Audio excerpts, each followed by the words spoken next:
I did come here with a talk, and I'm going to give the talk in a moment, but I know that there's at least one person here who's never been to a Science of Mind church, and so I want to tell you what a Science of Mind church is that's common to every church. Whether you're in Sacramento, you're in Placerville, you're in Reno, you're in Chicago, wherever you are, these churches are built on a set of beliefs. We're not an anything goes church.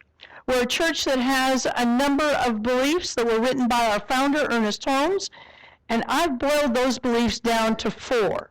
The 4 beliefs are these. Number 1 is that God is all there is. Whether you call that entity God or Allah or Elohim or the sacred grandmother tree or infinite intelligence or divine wisdom, whatever you call that essence, that's all there is. There's no oppositional power. There's no devil. There's no evil. Now, you and I know there's plenty of evil and plenty of devilishness in the world, but we believe it starts and stops right here. The second belief that we have is that all thought is creative and influential, so we're thoughtful what kind of thinking that we do around here. We don't beat ourselves up. If we have a thought that's funky, we have a thought that's mean-spirited, we have a thought that comes out of our own mouth that's directed at somebody else, we simply put in a new thought and move on. We're not a shaming tribe. We're not a blaming tribe.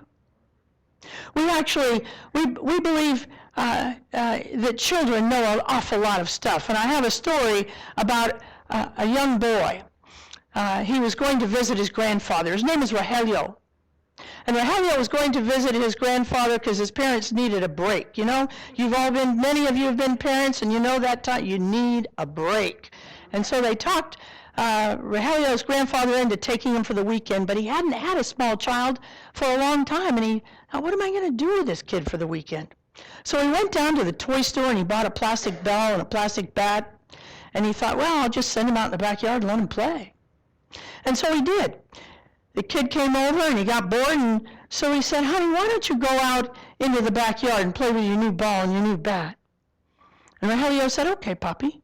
He went out and he threw up the ball and he swung and he missed, and he threw up the ball and he swung and he missed, and he threw up the ball and he swung and he missed, and he did it about 10 times. And his grandfather was at the kitchen window watching him. He was a little worried. He went back out and he said, honey, how you doing? He said, oh, it's great, Papi. I'm the greatest pitcher ever lived.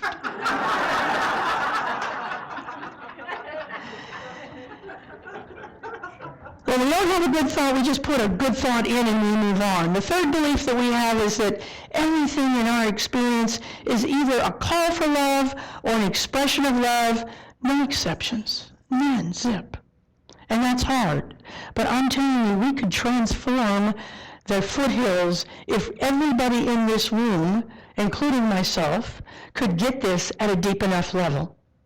That everything in our experience is either a call for love or an expression of love, no exceptions.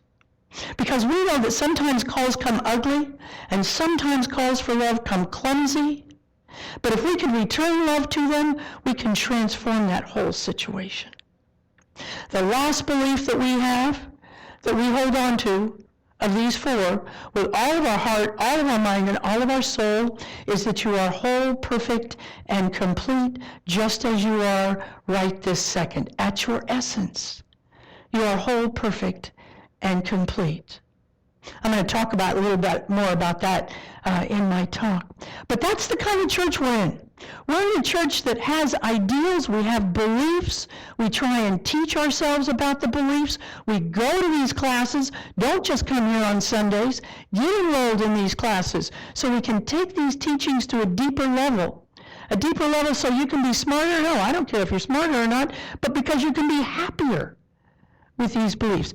Science of Mind changed my life. I don't have any enemies anymore because of Science of Mind. And my life is much, much sweeter today. This is a powerful, powerful teaching Well, let's get to my talk. Here's the thing. When I do a talk, I always, whenever I begin to prepare it, I figure out what is the spiritual truth that I want to anchor this talk on. Because sometimes, you can go far afield. There's so much to say, and we ministers, we like to say everything all the time. So, I try and make myself say, okay, Georgia, what is the talk anchored in? What teachings of Dr. Holmes is this teaching anchored in? And if you're new today, Dr. Holmes is the founder of the philosophy of science of mind. And that's the book we learn the most from. Now, the interesting thing about that book is it's the culmination of all ancient teachings. There's nothing new in New Thought. Zip, nothing. Not one new thought in New Thought. It's all ancient teachings that have been repackaged to our modern head so that we can get these teachings in a way that we might not have if we just relied on the ancient ways of looking at things.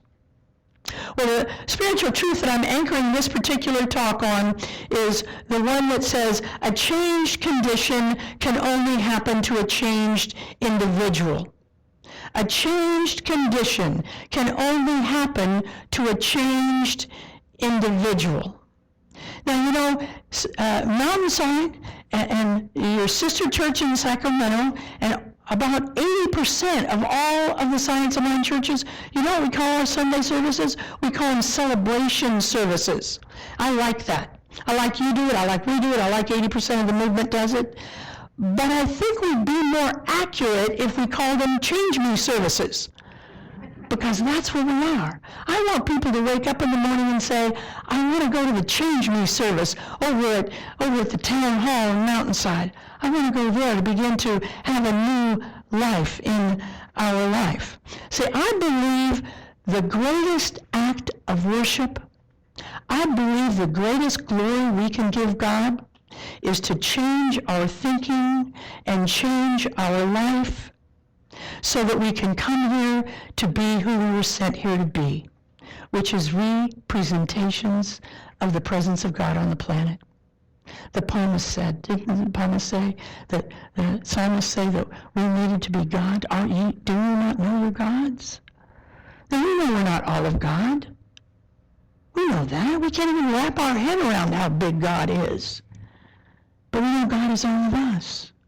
And if we could begin to walk with that understanding and live with that understanding, it would be a totally different life that we live. When we can understand that with a deep enough belief, our conditions will begin to change because we will have changed in our life. See, I refused to wait for the Supreme Court to come along and say marriage equality was a thing before I found the love of my life and developed a relationship that was beautiful and deep. I refuse to wait for wage equity to come along before I allow prosperity and abundance and a fat bank account into my life. I refuse to wait until the state of California continues to beat its chops about whether we should teach English as a second language to foreign-born kids. I go down to the community center and I help little kids figure out how to pronounce English words. I'm not going to wait, because I'm a changed person, and when I'm a changed person, the conditions begin to change out there in our lives. And that's when heaven becomes at hand to me. But here's the thing. In order to become a truly changed person, we have to stop living in what some people call the land of Ur. The land of Ur. I got this idea from a Christian evangelical preacher named Andy Stanley. He taught about the land of Ur. It's that land where we want more Ur of everything. We want to be brighter and hipper and happier and smarter and richer. And then once we begin to see that that's what we want, then we start dating. And then we want everybody we're dating to have more in their life. We want them to be hipper and richer and have whiter teeth. We want everywhere. And then, God forbid, we get married, and then we really want our wives or our husbands, our spouses, we want them to have more you know. Honey, I'd live in heaven. I'd be in heaven if you had a little more here and a little less maybe back here. I don't know, a little less everywhere, a little We're in the land of And until we can stop that and begin to understand that right where we are, we're whole, perfect, and complete. Now, being whole, perfect, and complete doesn't mean that there aren't things we want to change. We're whole, perfect, and complete at our essence, but if we've lived more than 5 years on the planet, we've developed things that have kept us from experiencing our whole, perfect, and completeness. And that's where we begin to have to do our work. Maybe it's a habit. Maybe it's a belief system that you want to change in order to experience how whole, perfect, and complete you are. We know that it doesn't mean that we don't have to change in our lives. You know, so much of the time, we're trying to fix other people. We're trying to change other people. We're trying to change Bob. We're trying to change Tyrone. We're trying to change Sheila. We're trying to change our office worker. We're trying to change our ex. We're trying to change Social Security. We're trying to change, you know, all kinds of things. Our children, our adult children, our little children, we're trying to change them, all to no avail. It's never to avail because changing anybody else doesn't work.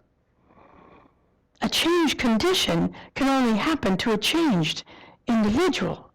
We have to start with ourselves. I always get a kick out of when I teach foundations. When I teach foundations and we do check-in, and I often hear people's story about their husbands and their kids and their thises and their that's and their office mates, and they're doing this and they're doing that and they're doing something else. And in about 6 weeks, I stop hearing about it. And instead, I hear people say, you know, I've been taking this class and my family is a lot nicer. Of course they are, because you stopped trying. You're working on yourself. You're not trying to control anybody else. You're beginning to attract from them that which you are becoming, which is a person who is cooperative and loving and present with other people in our lives. A changed condition can only happen to a changed individual. Well, here's my belief. Everybody here this morning needs to change one thing in their life. You need to change one thing in your life in order to be able to come back here in July of 17 and say, you know, that one thing, I figured out what it was, I began to work on it. That's why I love New Year's resolutions. You know, people in New Thought, oh, they poo-poo New Year's resolutions. Oh, we have intentions. We don't have, you know. You know what? I like New Year's resolutions because it reminds us to set an intention. It reminds us to look at our life and say, what do I want to change about my life? Because I know there's one thing here that we all need to change. And if you could change it this year, if you could figure out that one thing, you could push a button, and in 12 months that one thing was changed, and all you had to do was push that button, and it would be changed, you'd push the button. You'd push that button every single time. See, I don't know what it is for you, but you know what it is for you. Because your one thing, now there may be many things, but I'm talking about that one thing. That one thing is never far below your subconscious mind. It's always right around there. You know, maybe you've talked to your beloved about your one thing. Maybe you've talked to a trusted friend about your one thing. Maybe you've talked to a sponsor about your one thing. Maybe you've talked to a practitioner about your one thing. But somehow you've talked to, you know what that, maybe you haven't talked to anybody, but you know what that one thing is in your life. And if you could keep your focus and change it, you absolutely would. Maybe it's a habit you need to break. You know what that one habit is that you need to break. Maybe you've tried to break it and you couldn't, and you decided, you know what, it's not for me, it's not going to work, because you lost your focus. But if in 12 months you could push that button and it would have changed, and you were promised you could change it, you would. Maybe it's a relationship that needs to either be restored or completed. And we in New Thought, we believe that relationships sometimes need to be completed in order to move on in your life. And if you knew there was a special button and you could push that button and that relationship would be completed without any shrapnel flying, you would push that button because you know it. You know that in order to move on and to be the presence of God on the planet, you had to push the button. Maybe it's credit you need to deal with. Maybe it's debting that you need to deal with. And you knew you could push that button, and in a year, your debts would be cleared up, and you'd have a prosperity consciousness, because we in New Thought teach, and we know, and we've experienced that as long as you have huge debt, you will never, ever be fully prosperous. And the presence of God is a fully prosperous being in our life. Maybe that's what it is for you. Maybe it's your body temple. Maybe the one thing is getting nutrition and exercise organized in your life, and that's the one thing. And you've tried it before, and it hasn't worked out for you, and you don't want to try it anymore. But if you had that special button, and you knew you could push that button, and it would work for you, well, here's the thing. A changed condition can only happen to a changed individual in our life. How great it would be if you could come back here in a year and say, I got this. I totally got this. It's possible. We are religious scientists. We know that with God, all things are possible. But not just because we say it, but because we learn how God works in our lives. We are a spiritually principle-based church. There are some churches that are Bible-based, and we're glad they're around. There are some churches that are ritually-based, and we're glad they're around. There are some communities that are earth-based, and we're glad they're around. There are some communities that are meditation-based, and we're glad they're around. Because we learn from them. We get comfort from them. We borrow from them. But we, who are Science of Mind, we are a principle-based church. And we know that in order to be able to push the button is knowledge. That's what the button is. Well, I want to tell you a story that will kind of help us with this whole idea of staying focused. It's a story from the Jewish tradition, from the book of Nehemiah, from the Torah, sometimes called the Old Testament. The book of Nehemiah was, let's see, where are my notes here? The book of Nehemiah, well, I don't know, it was a long time ago. It was before Jesus. I can't find it on my notes here. But it was before 400 BC, before the year of Jesus. Now, Nehemiah was a slave. He had such an internal beauty to him that he became a beloved slave. He worked in the home of the king. He was the cup-bearer. Now, those of you who go to fine restaurants, you've experienced a sommelier, the guy who runs around with a cup around his neck, and, he says, oh, we're going to pair this with your beef with blah, blah, blah, or whatever. Well, that's what he did. We're going to pair, he had a little taste to make sure it was the right wine with the ox or whatever they were serving the king that night. And the king fell in love with this guy. He really began to like him a lot. And so he sort of treated him as a son. But he was still a slave, and he knew he was a slave, and the king knew he was a slave. Well, Nehemiah had some time off one afternoon, and he met up for coffee down in the square with one of his homies, one of his friends, who was also a slave, but who had traveled with his master to Persia, to Jerusalem. And so he went there, and they were talking, and he said, "How is the homeland?" Now, Nehemiah had never been to the homeland, but he knew that's where he came from. And he said, "You wouldn't even recognize it. It's so bad." He said there are marauders. The wall around the town has been broken down, and there are marauders all over. And it's just a mess. Everybody is living in fear. Every time they get a little something, the marauders come in and they steal it and they run away. And it broke Nehemiah's heart. And he kept thinking about it. And he kept praying, and he did what you and I do. He prayed a positive, affirming prayer to God. And what he said is, "Great and awesome God, great and awesome God, who is loving and kind, will you watch over my people?" That's a prayer that we all could do. Great and awesome God, who is loving and kind. You know, our society is in some growth right now. Yeah. And if we did nothing more, there's plenty more we can do. But if we did nothing more than said, "Great and awesome God, who is loving and kind, will you watch over my people?" it would be a blessed thing. Well, after he did this prayer, he was in the stillness, as we do.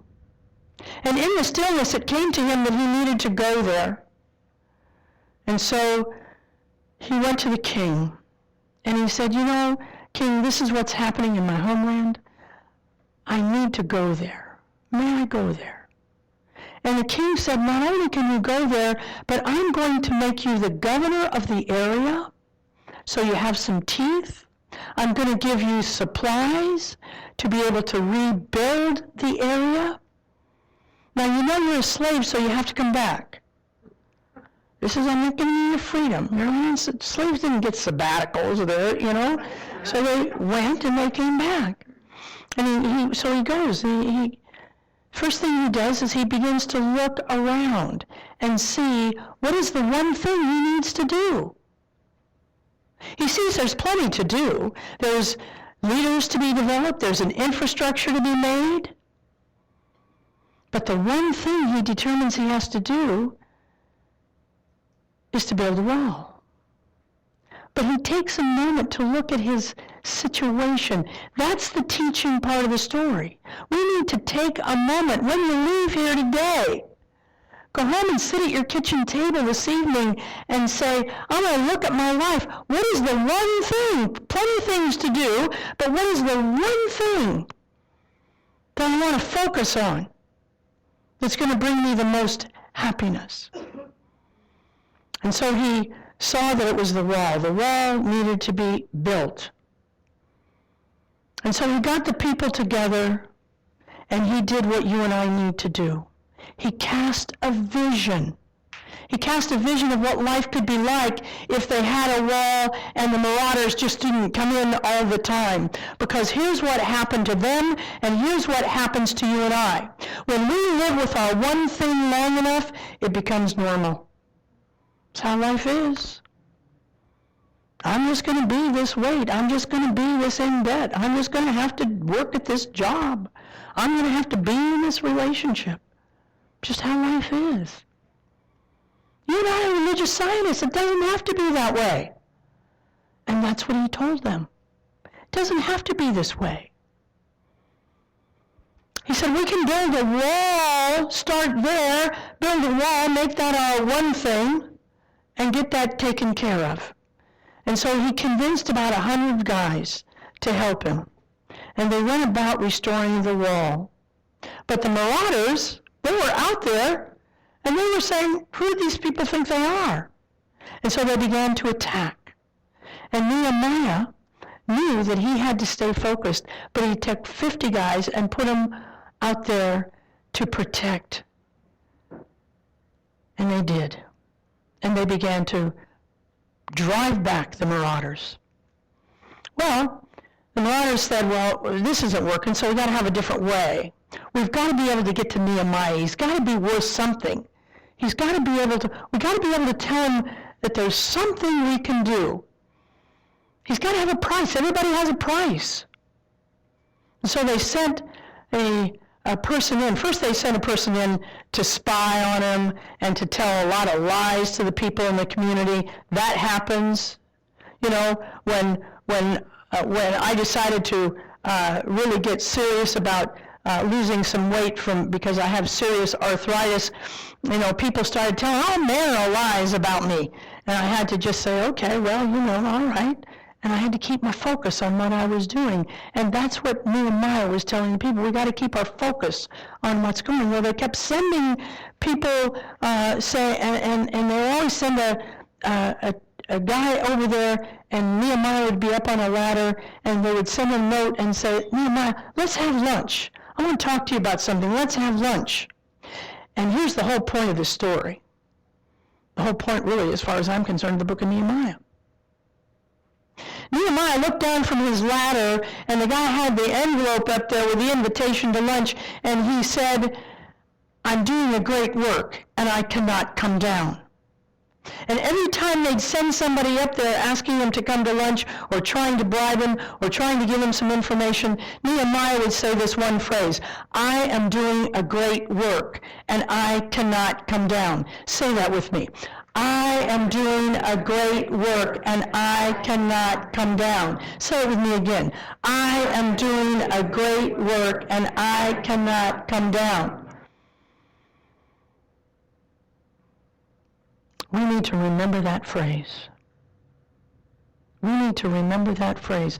The next time, if our one thing is credit, and the next time we get our credit card out, we need to say to ourselves, put it back because I am doing a great work and I cannot come down. The next time somebody says, oh, one drink won't hurt you, you need to, if you're trying to kick alcohol, I am doing a great work and I cannot come down.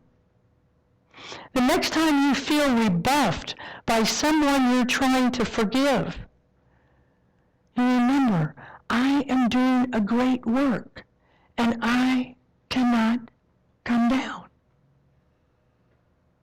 Whatever it is in your life that's the one thing, attach that phrase with it. Some of us need to go and sit with our grandchildren or our children while they're sleeping and just remind ourselves, I am doing a great work and I cannot come down. Yes, I'd rather go play golf. Yes, I'd rather go here or go there. But I am doing a great work and I cannot come down. I believe in this community. And I believe whatever you choose, whatever option you choose to grow this community, you can do it. Whatever it is, it doesn't matter. If you keep this phrase, growing this church is a great work, and you cannot come down. This is important for everything. And I think it's almost the most important thing in the area of forgiveness. Because there are so many times that we want forgiveness from somebody. And forgiveness takes a while to give, and it takes a while to get. I want to close this morning with a story that is a man who is named Paco. It's a story from Mexico City. Paco had an estrangement with his son, and I don't really know what the estrangement was about. But he felt bad for years. And that's the heartbreak. Sometimes you and I, we have estrangement that lasts for years, and half the time we don't even know what started it. But we still have the estrangement that happens for years. Well, that's what happened to Paco. And finally he came to a church much like this one. And they said, with God all things are possible. Don't lose focus. Remember, forgiveness is always possible. Leave your heart open in your life.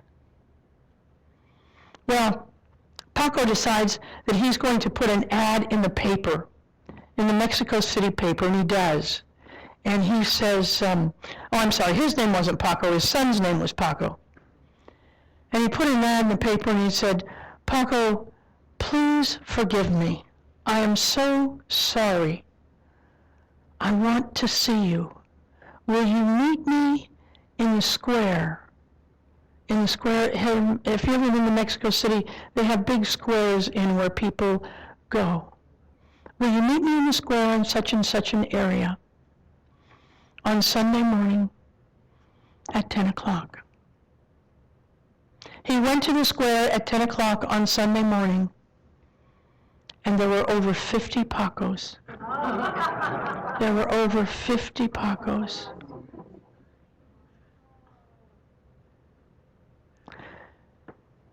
This world needs our teaching. This world needs our teaching. Let's take this message into a little prayer.